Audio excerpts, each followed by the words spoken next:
el segundo bloque de 40D, estamos hablando sobre el caso Dalmazo, estamos hablando con el periodista y escritor Hernán Baca Narvaja y recién veíamos a uno de los personajes principales en esta causa, que es Marcelo Macarrón.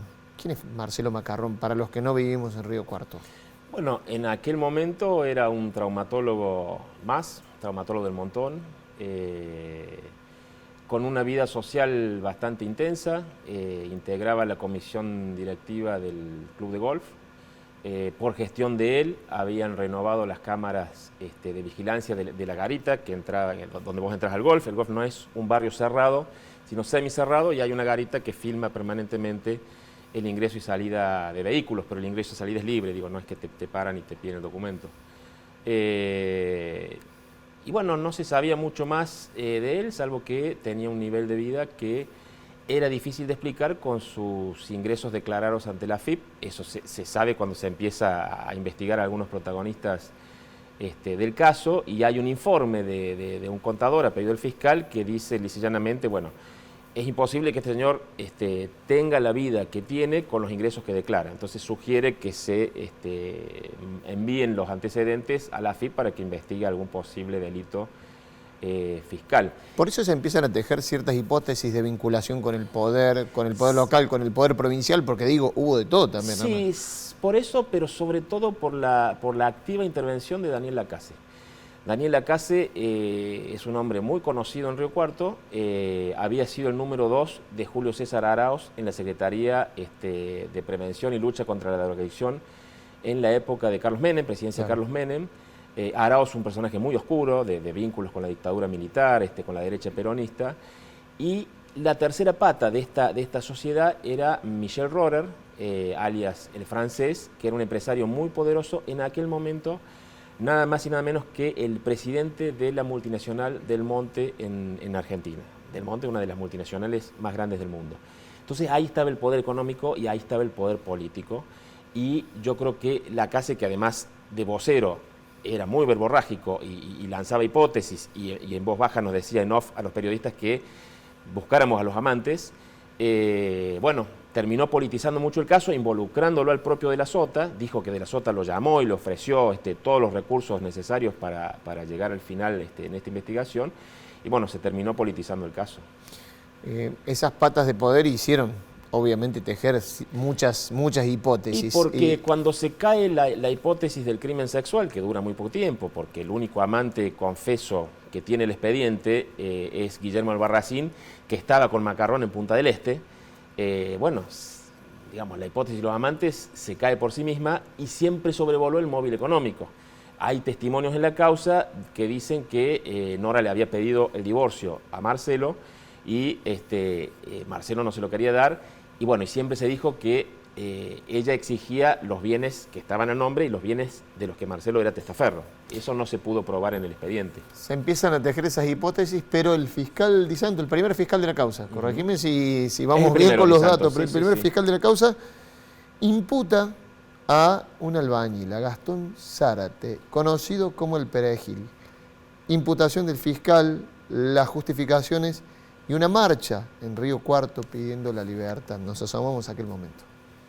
Bueno, ya hay elementos concretos, ya trascendió de que hay una persona fuertemente sospechada. Se está trabajando sobre un aspecto de la investigación importante que creemos que nos puede conducir a buen término. La segunda imputación es la de Gastón Zárate, el famoso Perejil.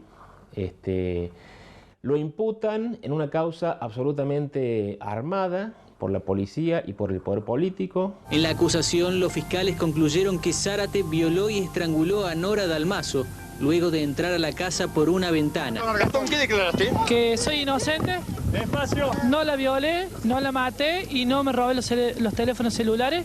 Le dije que era inocente, así que eso fue todo. Mientras Zárate reiteró que fue implicado en la causa por un amigo que declaró bajo presión de la policía, el viudo de la empresaria Marcelo Macarrón dijo que además del pintor, hay otros sospechosos del crimen que serán investigados. Está pagando una criatura inocente. ¿Usted lo conoce? No, no lo conozco, señor. No lo conozco. Sí. Pero a pesar de todo... Pero a pesar de todo, es inocente.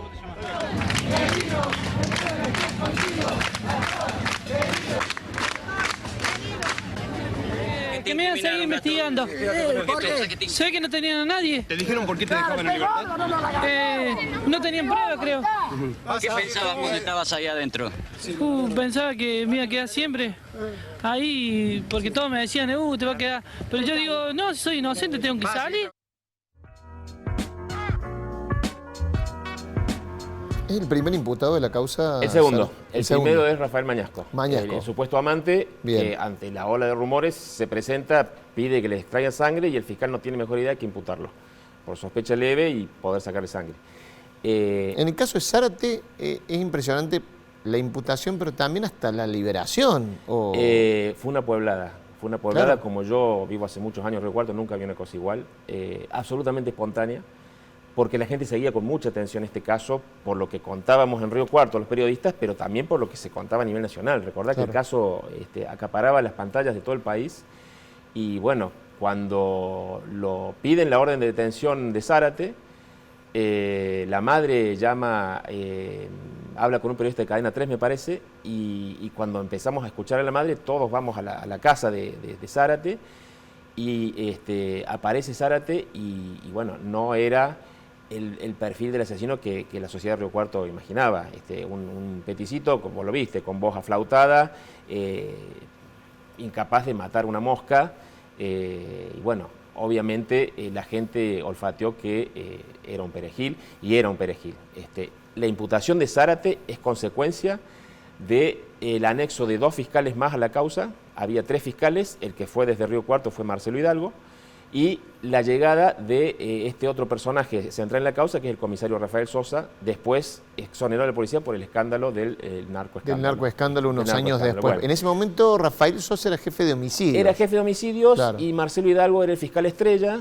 Habían resuelto casos resonantes en Córdoba y bueno, los mandaron a resolver este caso a Río Cuarto y lo quisieron resolver inculpando a un perejil, en base a un testimonio de Carlos Curiotti, que era un amigo de Zárate, con un retraso madurativo que es como si le hubieran hecho una entrevista, un testimonial a un chico de 13 años, que además después fueron denunciados por apremios ilegales, porque lo tuvieron encerrado en la comisaría cerca de 20 horas, una barbaridad. Claro, incluso después el propio Rafael Sosa, como jefe de homicidio, vamos a tratar de que los que nos están mirando no se pierdan, pero recibe una denuncia por parte de Gastón Zárate y Yamila Corradini por la manera en que fue todo muy desprolijo. Apretaban a la gente. Exactamente, ellos apretaban a la gente, lo apretaron a Curiotti, pero además después trasciende y se abre otra causa judicial. Hay muchísimas causas conexas a la causa madre, porque el alojamiento de Sosa y los policías que vinieron desde Córdoba, que viajaron de Córdoba a Río Cuarto, en el Hotel Ópera los pagaba Daniel Lacase, los pagaba el vocero de Macarrón. Es decir, ¿qué independencia podía tener la comisión policial cuyo alojamiento era pagado por el vocero del viudo? Bueno, esa causa también quedó en la nada. Otra de las imputaciones que también sorprendió en aquel momento y fue desestimada después, pero causó muchísimo impacto, diría, fue la imputación del hijo de Nora Dalmaso y Marcelo Macarrón, de Facundo, también ordenada por el fiscal Di Santo. La vemos. La búsqueda del asesino prosiguió sin rumbo certero, acusando en esta oportunidad al hijo de Nora, Facundo Macarrón, quien se encontraba en Córdoba capital estudiando abogacía. Según la teoría del fiscal, habría viajado en su vehículo hasta Río Cuarto, abusando de su madre y matándola. Facundo Macarrón estuvo en Río Cuarto la noche del crimen de su madre. Este rumor conmocionó a la opinión pública y a la familia Macarrón al poner al propio hijo de la víctima en la escena del crimen. Su abogado desmintió estas versiones. Dijo que está probado que Facundo Dalmaso estuvo en Córdoba capital en una reunión en el Rotary Club la noche del asesinato. Facundo Macarrón acudió a la justicia con una declaración escrita. Acababan de imputarlo por el abuso sexual y el crimen de su madre y debía exponer su coartada, que no se movió de Córdoba, que hasta compró el diario y que incluso intentó llamar a Nora Dalmaso. Pero los investigadores aseguran que encontraron más de 30 contradicciones. ¿Cómo te sentís, Facundo? ¿Vas a decir? Hola, Facundo, ¿algo que decir? Facundo, ¿tenés miedo de quedar detenido? Este hecho finalmente fue desestimado porque el semen obtenido no era de él, sino que la prueba indicaría que había restos de ADN de su padre. El juez de control, doctor Muñoz, dictó el sobreseimiento de Facundo Macarrón compartiendo el criterio del fiscal que le formuló solicitud en idéntico sentido, hoy se hizo justicia con el sobreseimiento de Facundo. Quien habla al final es el abogado Brito, abogado de la familia. En 2011, hablando del sobreseimiento de Facundo Macarrón, también otra desprolijidad de la investigación. ¿Había motivos para imputar al hijo de los Macarrón? Bueno, en cualquier causa criminal, lo más preciado para los fiscales, para los acusadores, digamos, es el ADN. Es la prueba irrefutable. En este caso pasó algo muy particular. Cuando se sospecha que se contaminó la escena del crimen, le sacan sangre a todos los que estuvieron en la escena del crimen. Entre los que estuvieron estaba Félix Macarrón, que es el abuelo de Facundo, el padre de Marcelo. Y cuando se cotejan las muestras, con las halladas en la escena del crimen, en el cinto de la bata con que estrangularon a Nora, en el cuerpo de Nora y en la sábana donde encontraron el cadáver, bueno, el patrón genético era igual al de Félix Macarrón. Entonces, pero el CEPROCOR, que en aquel momento dependía del Poder Ejecutivo, no logró, es muy técnico esto, pero más o menos lo explico para que la gente lo entienda, no logró completar el ADN, sino que detectó lo que se llama el haplotipo Y. Y el haplotipo Y decía que el ADN era del gen Macarrón. Entonces, todos los Macarrón entraron a ser sospechosos. Se le hicieron extracciones de sangre a todos los Macarrón, primos, tíos, hermanos, y los Macarrón, Félix, Marcelo y Facundo tenían lo que se llama un alelo nulo, que diferenciaba el ADN, que básicamente son números, digamos, del resto de los Macarrón. Entonces el círculo se cerró sobre ellos tres. Bueno, el fiscal, no sé por qué, decidió imputarlo. Eso te iba a preguntar, ¿se cierra sobre ellos tres? Se cierra sobre ellos tres. ¿Pero por qué imputan a Facundo? Bueno, esa es una de las tantas cosas que se le cuestionan al fiscal, porque Félix estuvo en Río Cuarto la noche del crimen y Marcelo tenía una coartada demasiado perfecta, porque estaba en Punta del Este. Decide ir por Facundo y había efectivamente una ventana horaria que Facundo miente en la declaración y después se retracta de esas mentiras en una segunda declaración como imputado, porque acá entra este personaje tan particular que es Marcelo Brito, de fuertes contactos con el poder político, había sido fiscal de Estado del propio de la Sota, que todavía era gobernador. No, cuando imputan a Facundo no sé si ya no había cambiado el gobierno, pero digo, era el oficialismo, si no era de la Sota. El oficialismo venía de dos gobiernos de la Sota. Exactamente, tenía fuertes contactos sobre todo con el Ministerio Público Fiscal. Y bueno, Brito embarra la cancha de una forma impresionante, trata de probar que hubo contaminación de la escena del crimen y los humildes y modestos peritos y forenses de Río Cuarto demuestran que no hubo contaminación y que por esta paradoja, digamos, por este acto procesal que no es habitual, digamos, de cotejar el ADN, de carambola, se descubre que el ADN de un Macarrón está en la escena del crimen. Bueno, ahí van por Facundo y años después, cuando el FBI sí le pone nombre propio a ese mismo eso te iba a preguntar, porque después se envía la muestra al FBI. Se envía la muestra al FBI y el FBI logra poner el nombre propio. Dice, sí, es Macarrón, pero no es Facundo, es Marcelo. Todos pensamos que en ese momento sale Facundo y entra Marcelo. No. El fiscal, bueno, primero lo excluyó a Zárate, que seguía imputado. Estuvo como 4 años imputado por las dudas, porque no había nada que lo ligara a la causa. Y lo excluye a Facundo porque el ADN no era de él, sino del padre. Pero no lo imputa a Marcelo. Manda un cuestionario al CEPROCOR y el CEPROCOR le contesta, bueno, como contestan generalmente los científicos.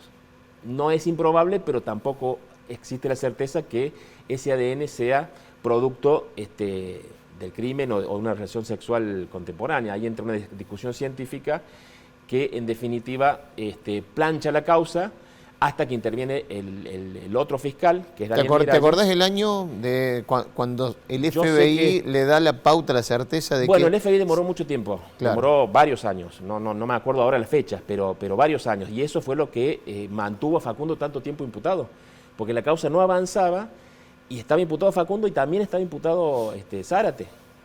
En un momento llegó a haber 3 imputados, Facundo, Zárate y el pobre Mañasco, que seguía pegado a la causa.